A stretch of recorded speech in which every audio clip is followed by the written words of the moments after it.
you're in a McDojo, you're lying to yourself if you think you can defend yourself in any kind of fight. Let me know why George is wrong. Shut the fuck up and deal with it. If you can't wrestle, you can't fight.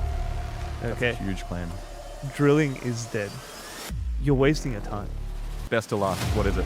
My last one will actually make you better at jiu-jitsu.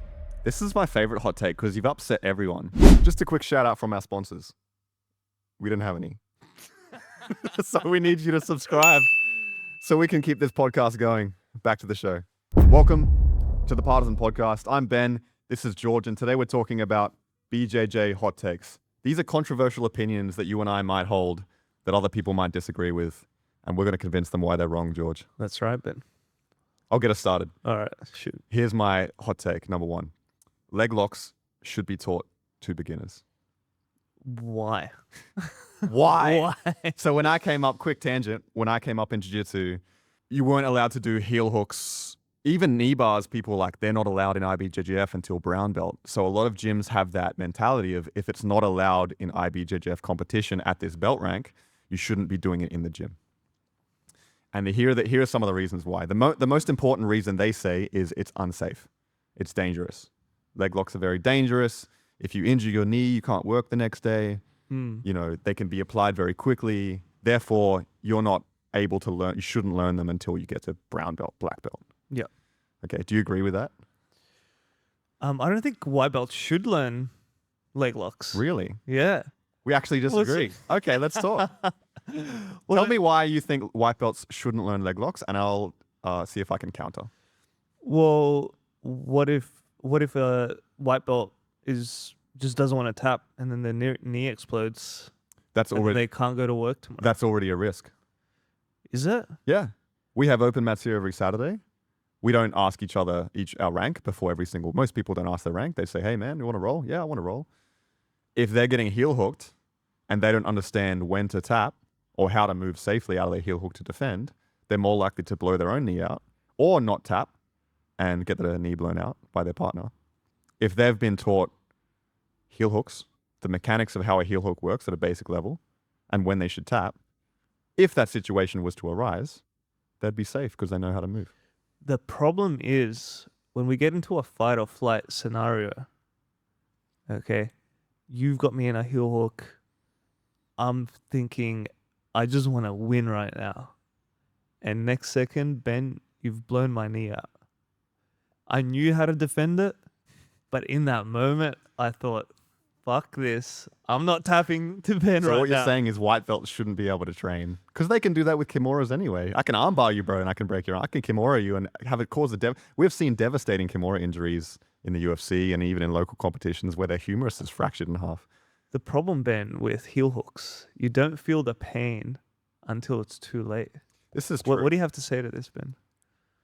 So the argument is that your arm goes, "Oh, I'm getting armbarred, my arm hurts," and you'll start tapping, and then you might have a little bit of damage. But with a heel hook, you might not feel any pain until the damage has already been applied. I agree with that point. So what you have to do, you need two aspects to have a safe training environment. You need to have someone applying the heel hook in a safe manner that understands how to apply a heel hook safely in training and control it and not break the other person's leg. They understand where the breaking point actually is. You only get that through training and practice. How to safely apply a heel hook in training. You only get that through practice. On the other side, you have someone defending. They need to intellectually know, this person has me in a deep leg entanglement. This person's caught my heel. I can't slip my heel. I can't slip my toes. I'm going to tap now because I know he could break my leg. It's like an intellectual tap, not like my arm hurts. This is bad. Make it stop. Yeah. Both of those things only happen through training. Here's my argument too. I've almost had my ACL blown out by a brown belt because nobody taught him how to apply leg locks safely. He caught me in a calf slicer, and a lot of the times he would just apply submissions quickly because he didn't know how to finish them properly. He just got the end of my toes cranked on the calf slicer and popped my knee. Basically white belt behavior, but he was a brown belt. Because no one had taught him how to safely apply a calf slicer. That's scary, man. It's scary as shit. Make it all illegal. Make it all illegal. Yeah, as soon as somebody touches your leg, they're banned for life. Also, let's assume that this is the case and you're like, okay, it's too dangerous to train, whatever. You're going to have your athletes or your members go through white to brown belt, not doing any leg locks, and then they're going to go up in competition, even an IBJJF competition, against people who have been doing heel hooks and knee bars for the last 8 years, and you've just started last week. How's that going to go? You'll get destroyed. It's not looking good. It's not looking good. It's not looking good, bruv. Anyway, I feel like, all right, I feel like that's. Let us know in the comments, when should white belts, when should people be taught leg locks and heel hooks? Yeah. We teach them fairly early on. I don't encourage people to sit back on leg locks instead of passing the guard. I think that's kind of silly. That's a different argument. But in terms of safely, if we're just looking at safety, if you want a very safe training room, you need people to be experienced in the positions and understand how to safely apply submissions and how to safely defend submissions and when to tap. All of these things only come through training. Yeah, that's very fair. Something I always stress is at the beginner level, we're looking to catch the heel. And if we can maintain that catch for 3 seconds, you can consider that a win. Yeah. If the person taps or doesn't tap, you go from there. If the person taps, you can then hold and slowly apply the heel hook to make sure you can actually finish it from there. Because I think heel hooks are actually harder to apply than what people realize. Yeah. So just hold the heel hook, that position for 3 seconds, and then go from there. What you're saying is I don't have to destroy my partner's MCL because they're not tapping on a Tuesday evening. Just depends on your mood. What if I want? It depends on your mood. A fucking bad day. If you've had a bad day, just take out your anger on just the rip the heel off. Yeah, exactly. It's just surgery, bro. Like, what's surgery? Exactly. It's only 6 months. Okay, what's your hot take? All right, my first hot take. If you can't wrestle, and when I say wrestle, I mean judo, wrestling, any kind of system to take somebody to the floor. If you can't wrestle, you can't fight. Okay? That's a huge claim. If you're in a gym where the only form of stand-up that you do is maybe some shitty self-defense choreographed scenario, and then as soon as you go to roll, absolutely no one in your gym is starting standing, you're in a McDojo, you're lying to yourself if you think you can defend yourself in any kind of fight. If you can't wrestle, you can't fight. But takedowns are dangerous. I see what you've done here, Ben. Just like look, I think the point you made earlier, if you're doing these things without having any clue of how to do it, what you're doing, what your goals are, and practicing it in a safe environment with a partner you trust, it can be dangerous. If you're looking to take somebody down at all costs, you see red, and you're just not aware of your surroundings, it can be dangerous. Yes, it can be dangerous. We're doing a combat sport. It can be dangerous. Can be dangerous. Okay, I'm going to play devil's advocate a lot here today. What if I'm a really good boxer and I've been training for the last 4 years and I got some fucking mean hands, but I've never wrestled, never done jiu-jitsu? Can I fight? Yes, you can fight. Oh, okay, then you can fight. Yeah. Well, I'm talking to jiu-jitsu people that are in specific kinds of gyms that their whole marketing thing is self-defense. Like, join our gym. I'm avoiding saying names. Join our blank gym, and you're going to learn self-defense, and you're going to feel really good about yourself. But if you're in a gym where you don't do any live stand-up, just static drilling's not enough. Just static drilling is not enough, and you'll know as soon you might do some stand-up techniques, but then as soon as you go live and free rolling, somebody's always starting from their butt, and you never get to practice stand-up. You're really lying to yourself. So if a boxer comes through the street, from the street, yes, they can fight. They can fight. If you're just doing your self-defense jiu-jitsu that only works against my grandmother, shots fired. Got a tough grandma, bro. I've seen her. She can throw hands too. Shout out George's grandma. Yeah. That's not working. So my whole point is, if you've joined jiu-jitsu to feel good about self-defense and you can't wrestle, I'm sorry, you don't know how to defend yourself. And the same thing that happens with if you're a boxer and if you've never sparred against anyone close to your weight or similar skill level and you're just hitting pads in the park, I'm sorry, you can't fight. That's effectively the same thing, right? If we compare static drilling, takedowns for self-defense to almost like a box fit Yeah, class. boxercise. Boxercise. You're boxercising. I'm getting a good sweat over the girls. If you're doing self-defense, grappling, jiu-jitsu, things like this, and if you're not going live with your stand-up, you're just doing jiu-jitsu size. I've never heard that. Yeah. Jiu-jitsu size. Yeah. Shout out to jiu-jitsu size. Shout out jiu-jitsu size, new business idea. You've changed my mind. I'm quitting my gym. Yes. I'm going to open a new one. I've never heard anyone say this next hot take, but I think Royce Gracie is the first and the most successful jiu-jitsu influencer. Okay, hear me out. Listen up. The reason why we're sitting here right now, the reason why jiu-jitsu has taken over the world, it's had its massive rise, is because that one family in Brazil, the Gracie family, decided not only to prove their martial art by having challenge matches of people come to fight them, or to dojo storming karate gyms and just beating the shit out of people. Yeah. If that was all they did, we wouldn't be here. But they decided to buy a camera, bring it with them, film the whole thing, narrate the whole thing, and just somehow distribute those videos. I'd love to know if anyone knows how they distributed the videos. I think they made VHS copies. Like, this is, I guess kind of pre-internet in terms of popularity of the internet, early 90s? Something like that.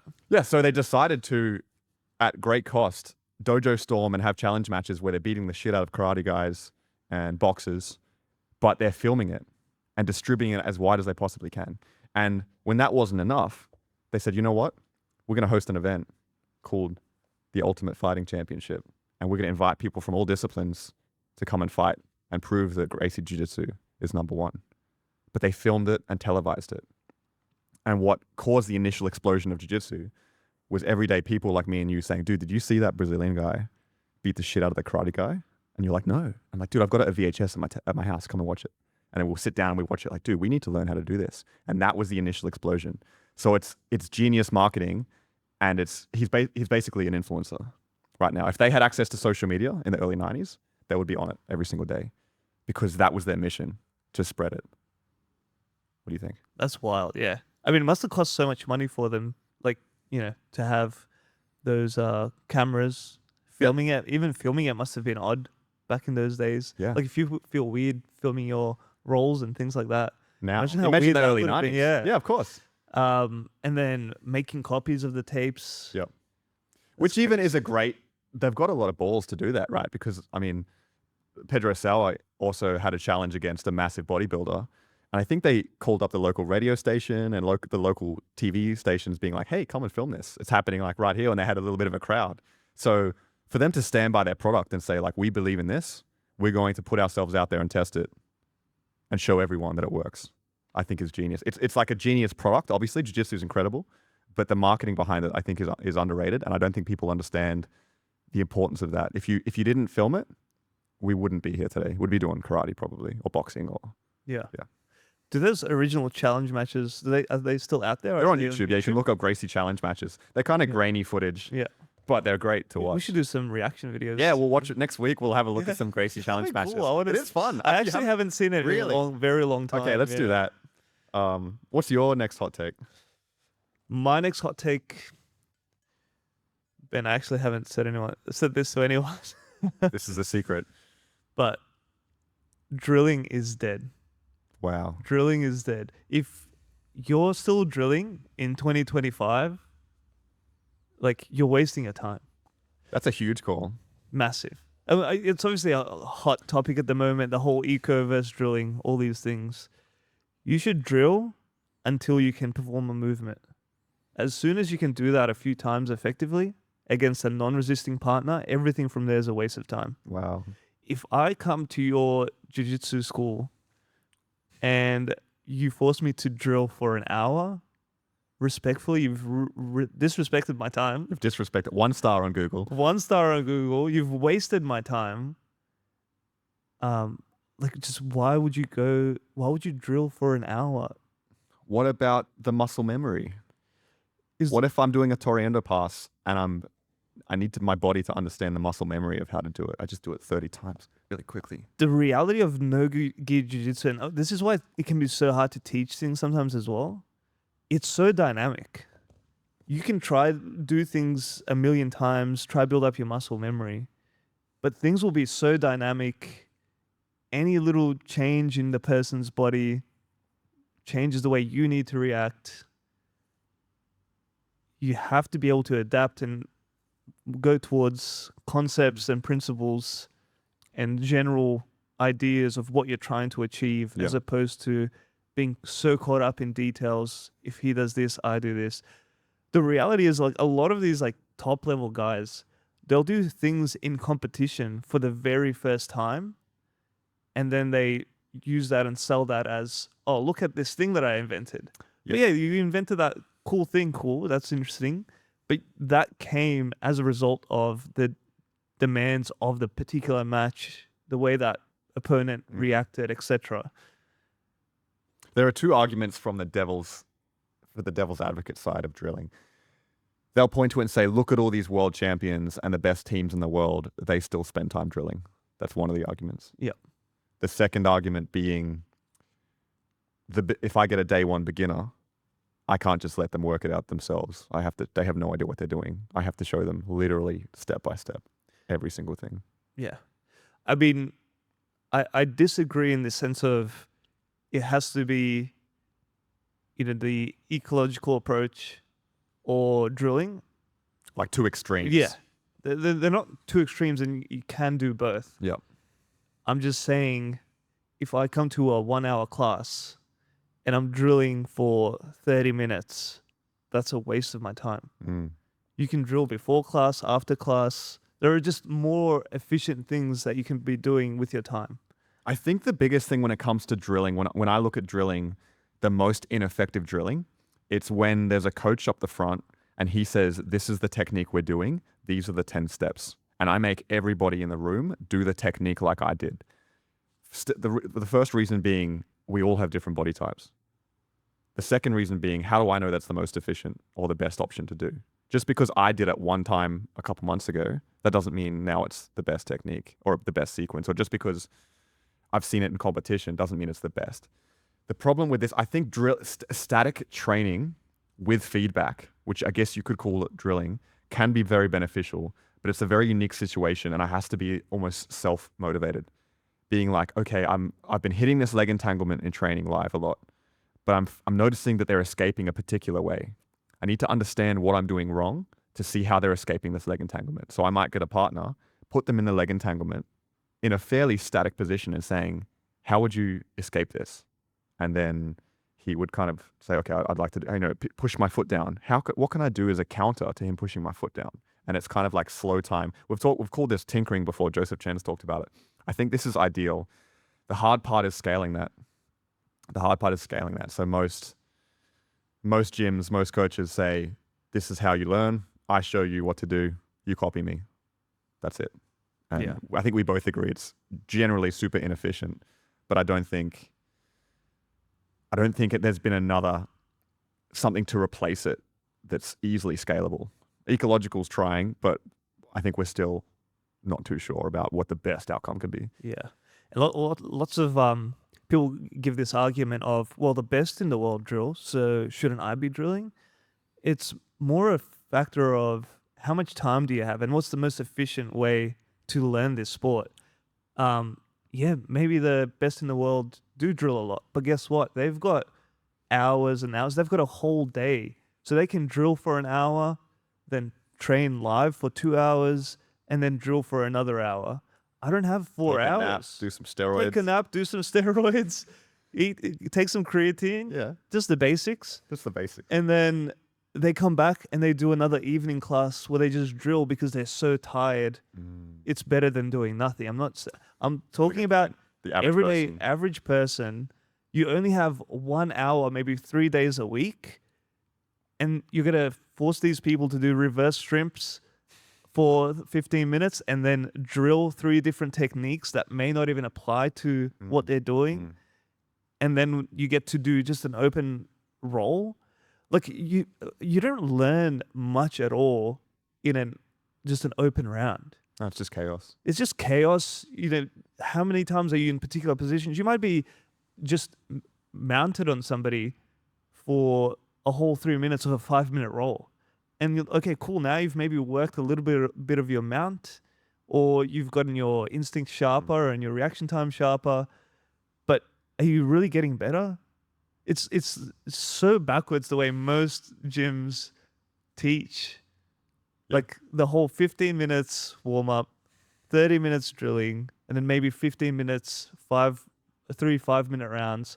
It's literally a waste of so many people's time, and it just annoys me so much. Kit Dale did an experiment. I can't remember how it went, but he got 2 identical twins that hadn't ever trained he before. actually No, do he this? actually did this. And he had one of them just drill for a month, and the other They one... were not identical I'm pretty twins. sure, bro. Or maybe brothers, I don't know. That's so Shout out Kit Dale for this, because he's anti-drilling as well.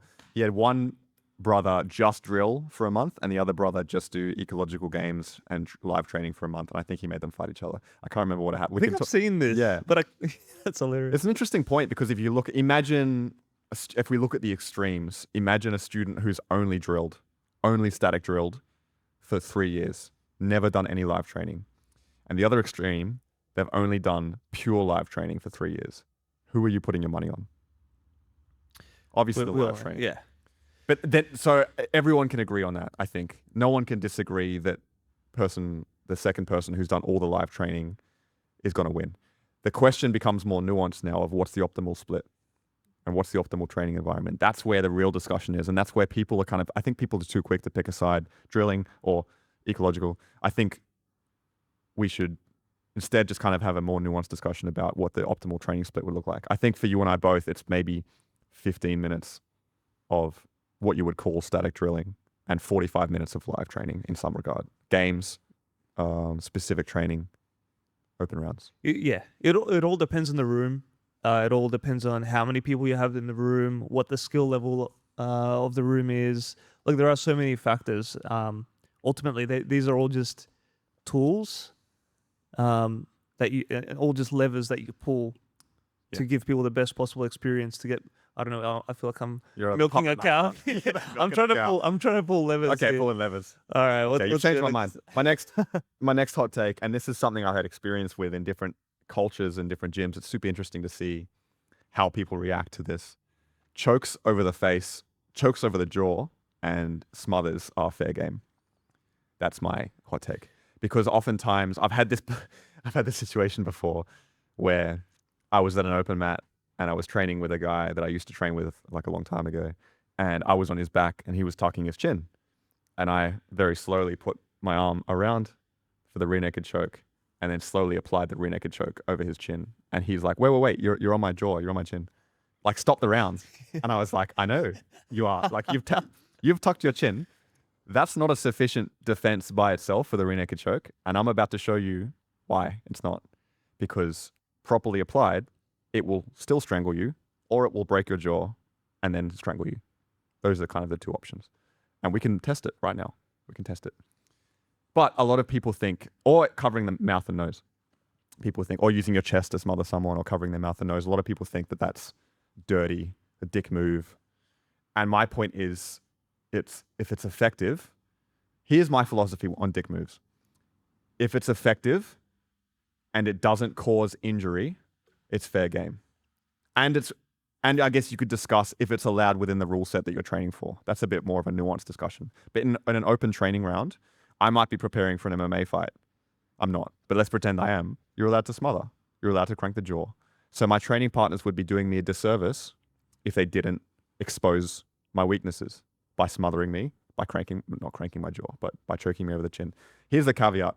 If you apply a submission very quickly, like a jaw crank, over the teeth, over the jaw, if you're applying it very quickly and it's causing an injury because they can't tap in time, that's a different thing. Or it's just roughing up their face and, or again, causing small injuries, that's a different thing. I'm talking about a safe, slowly applied submission over the jaw or covering their mouth and nose so they can't breathe and causing panic, or sometimes people tap. Ben, it's rude. Now you've gone over my jaw. I was trying to defend with my chin here. Now my mouth is bleeding. Like, that's honestly like so rude of you and just annoying. Like, why is your mouth bleeding? Well, you choked me over my why didn't you mouth. Tap before your mouth started bleeding? Because you weren't under my neck. Oh, okay. I've got a wife and kids to go back to. after this, Ben. And now my mouth is Not if you bleeding. keep tapping to George. Cranks you don't. She'll go for someone else, brother.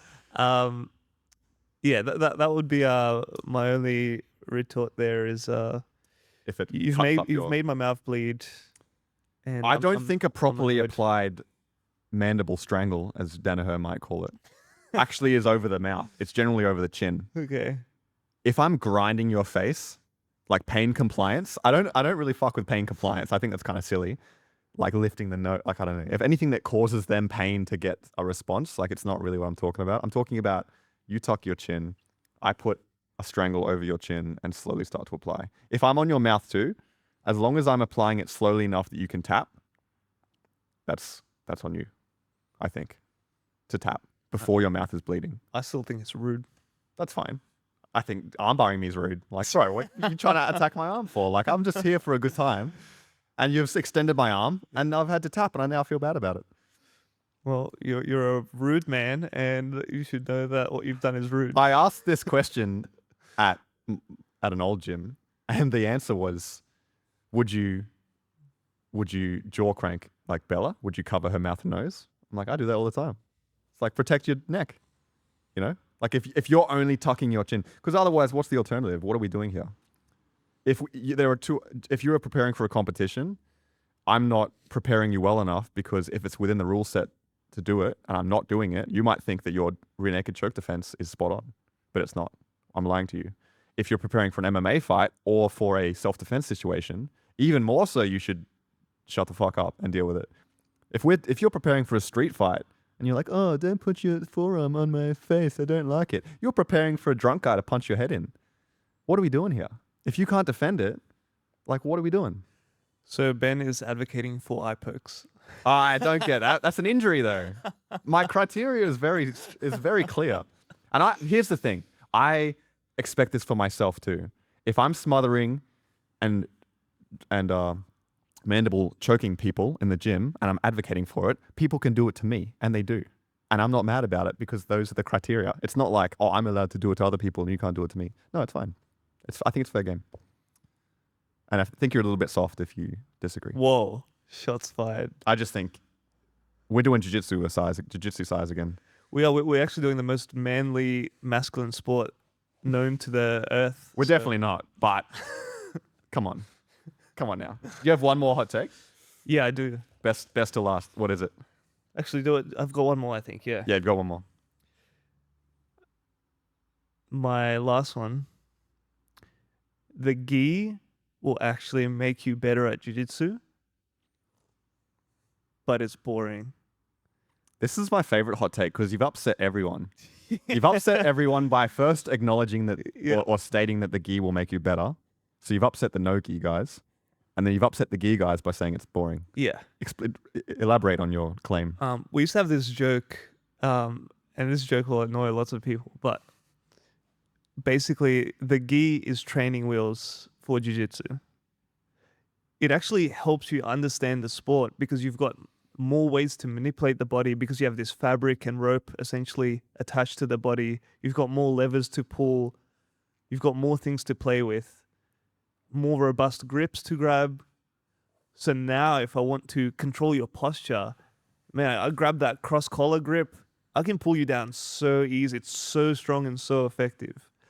Also, certain things like berimbolos, they're effective in no-gi. Very effective, especially if you get like, guys like Levi Jones Leary. That's so good. But if you are much more likely to get good at bolos if you have the fabric to allow you to do bolos much easier. Like when you see top level guys doing bolos, they're using the belt a lot. So they're gripping on the opponent's belt and they're using that to enter bolos so much easier.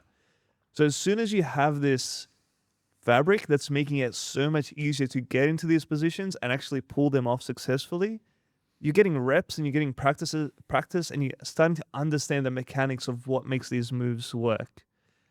And so you're getting this different feel that helps you understand how to manipulate your partner's body.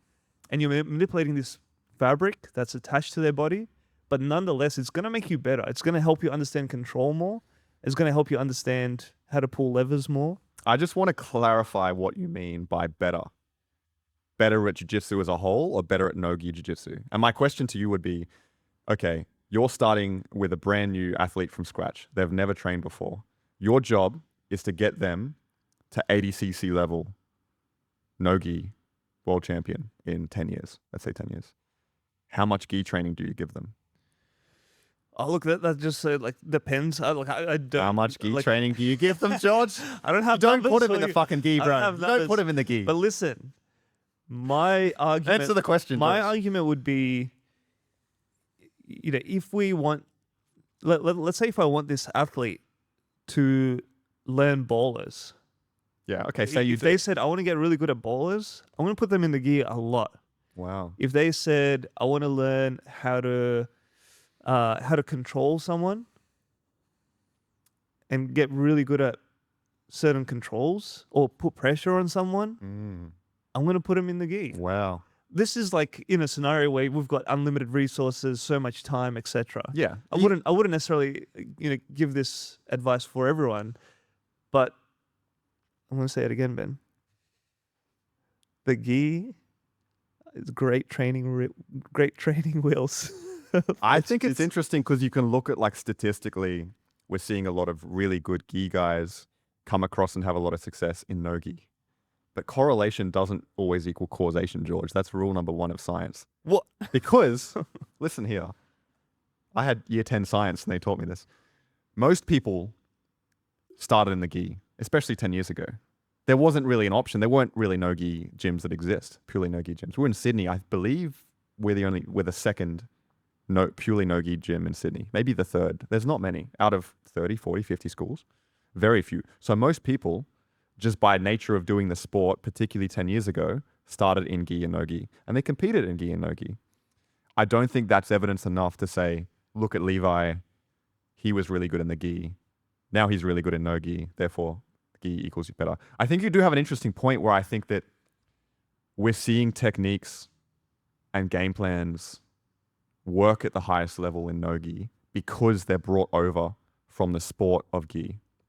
But we're also seeing techniques from wrestling brought over to the sport of no-gi. And we're seeing techniques from judo brought over to the sport of no-gi. But I think they're all different sports, effectively. And if you and I were to have an arms race, we both start with identical twins, that would be a cool challenge. Shout out any identical twins who haven't trained. You can come and start here. George will get one. I'll get one. We've got 5 years to make them as good as we possibly can in the sport of no-gi. George is going to make him wear a gi for some reason. I'm going to make you wrestle and do no-gi jiu-jitsu. And we'll make them fight. And I think my guy will win. I think they're all tools. This is where people get... Your tools are worse than my tools. This is where people get it wrong. They get so attached to, okay, no-gi, so we're going to do no-gi only. Like these are like, it's like eco versus drilling. It's like pick one or the other. Everyone's so extremist. These are all tools and they're always appropriate tools for the job. If you wear wrestling shoes, you're going to start to get an understanding of what a wrestling shot is better because now you have a tool that makes it easier to shoot at higher velocity. If I'm constantly barefoot, I don't have as much grip. So now my shots aren't, I need some training wheels, essentially is what I'm trying to say. Like these are all tools and people neglect these You're kind of tools. changing my mind a little bit, to be honest. They're just tools. Like we should just use the appropriate tools to develop What's the most appropriate... amount with your athlete? I know it's hypothetical. What's the most amount of gi training you would prescribe your athlete to get the best he possibly can in no gi if you think the gi is such a good tool? What percentage are we talking here? 10%? 30%? 50%? Do you start in the gi and you move away? You're asking a general question. It That's just not depends. general. It's very Like, specific. If I wanted someone to develop a really strong and confident shot, I would get them to wear wrestling shoes for a while until they, and then you get really used to the mechanics, and then they can adapt it to having just their feet. It's the same with if somebody said to me, George, I'm trying to get really good at bowlers, I would say, wear the gi. Okay, wear the gi. Wow. George, I'm trying to get a really good over-under pressure pass like Murillo Santana. I'm going to put them in the gi. But let us know in the comments if you agree or disagree with George. Having or said myself. I want to all of this, I'm not doing the gi Because it's boring. because it's boring. We'll have a few minutes just to wrap up But- why the gi's boring to you. Why is it boring? Yeah. It's just too static. It's just too static. Like people can death grip you. It's just I just don't enjoy it. That's all. Like I just don't enjoy it. Like I just love no-gi because it's just free flowing. You can't you can't depend on grips and strength as much in a lot of positions, and you can't depend on those static positions. Like it's just so much more dynamic. That's it. I found that I used to enjoy training in the gi with certain people a lot, but some people would stall. It's a lot easier to stall in the gi. I think that's not that controversial. It's a lot easier to stall in the gi, particularly from standing, I found. And I also found that trying to watch gi jiu-jitsu was often really boring, but not always. There are some gi matches that are fantastic to watch. Even we had Subversion recently, had a few fantastic gi matches. If it's a dynamic gi match where you're both hunting for submissions, it's fun. If it's a very static gi match where you're just fighting for an advantage and to stall, it's going to be boring. But that can also be applied to no-gi. Yeah, So you can have boring no-gi matches as well. just collar ties all day. Yeah. All right. I think we should wrap it up. Let us know in the comments your thoughts about those hot takes, what you agree with, what you disagree with. Let me know why George is wrong. Because that's some fucking ridiculous takes on that one. I don't know what you're smoking, George, in the back room. Right? That was insane. Like, comment, subscribe. Peace.